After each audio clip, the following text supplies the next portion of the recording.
Hello guys, তো বলিউডের একজন ফেমাস সিঙ্গার জুবিন গার্গ সে আর নেই। তো গাইস, এটা বলতে খারাপ লাগছে যে ইয়া আলী গানটা গিয়েছিল, সে মারা গেছে। সে সিঙ্গাপুরে গিয়েছিল একটা ইভেন্টের জন্য, তার এক সিঙ্গিং প্রোগ্রাম ছিল, সেখানে সে স্কুবা ডাইভিং করছিল। সেই সময় সে অজ্ঞান হয়ে যায় এবং তাকে হাসপাতালে নিয়ে গেলে সে নাকি মারা গিয়েছে, এরকম খবর আসে। তো খুবই একটা দুঃখের কথা গাইস, সে মাত্র 52 বয়সে ছিল, সে মারা গিয়েছে।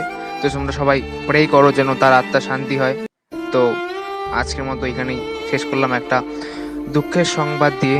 তো সে ছিল আসামের একজন খুব বড় সিঙ্গার। তো সে সে অ্যাসামিস গানই বেশি গায়, কিন্তু বলিউডের অনেক বড় বড় গান সে গিয়েছে, ফেমাস ফেমাস গান, তার অনেক গান ফেমাস হয়েছে বলিউডে, যেমন ইয়ালি। তো ওরকম অনেক গান আছে। আজকের মতো এতটুকুই গাইস, সাবস্ক্রাইব লাইক কথা আজকে আমি বলবো না, তোমাদের ইচ্ছে হলে করবে। মনটা অনেক খারাপ guys. Thank you guys, by.